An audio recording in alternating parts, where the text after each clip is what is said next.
देखिए, सभी चाहे सरपंच हो, सरकार के नुमाइंदे हो, मंत्री हो, एमएलए हो, सबका ध्येय एक है कि जनता की सेवा करना।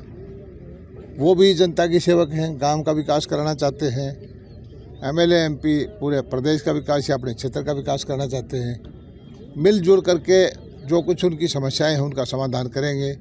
और मैं ये समझता हूं कि पहले वाली नीति में हजारों सरपंचों पर केस बन जाते थे, क्योंकि नए नए सरपंच बनते हैं, उनको कानून कायदे का नहीं पता होता।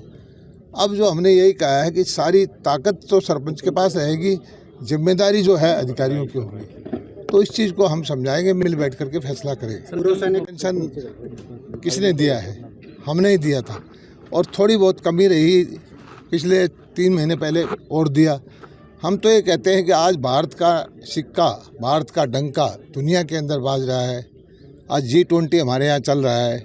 ये सही है लोकतंत्र में पेंशन मांगना, रिटायर्ड कर्मचारी का पेंशन मांगना, किसान को अपने हित की चीज़ मांगना, सरपंच को अपने हित की चीज़ मांगना, यही तो लोकतंत्र की खूबी है।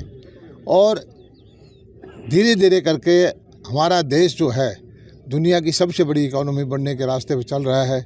भारत माता का वैभव दुनिया के अंदर फैलना शुरू हो गया है। और भारत के लोग, हमारी जो नीतियां हैं भारतीय जनता पार्टी और हमारे जो प्रधानमंत्री हैं नरेंद्र मोदी जी, उसके साथ है। बार बार चुनाव होते हैं, उससे प्रदर्शन आता है। लोकतंत्र में जिस प्रकार से अपनी मांग पर चल रहा है, नहीं, ये नहीं होना चाहिए, नहीं होना चाहिए। ये जहाँ तक भी है, दोनों पक्षों को संयम बरतना चाहिए। और अगर कोई ऐसा कोई गलत काम किया होगा तो वो सब कैमरे में आ जाएगा, उसके खिलाफ एक्शन हो सकता है।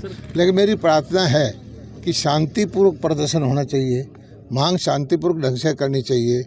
बल प्रयोग को आखिरी तरीका होना चाहिए। जो सुरक्षा बल हैं उनको भी बल प्रयोग में संयम बरतना चाहिए। बातचीत के लिए नहीं बुलाया जाना, इसके पीछे नहीं, बातचीत के लिए बातचीत के लिए उनको बुलाया गया है। 9 तारीख को बुला रखा है।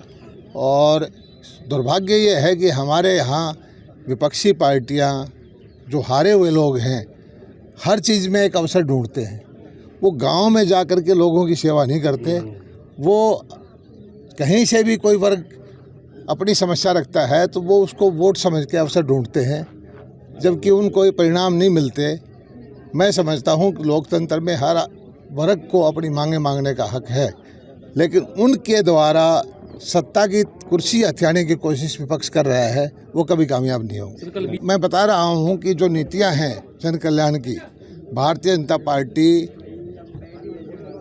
गरीब कल्याण की नीतियाँ लेकर आती है। देश में कहीं पर भी हो, एक ऐसा क्षेत्र था जहाँ पर मेजॉरिटी क्रिश्चियन की है और भारतीय जनता पार्टी को एक विशेष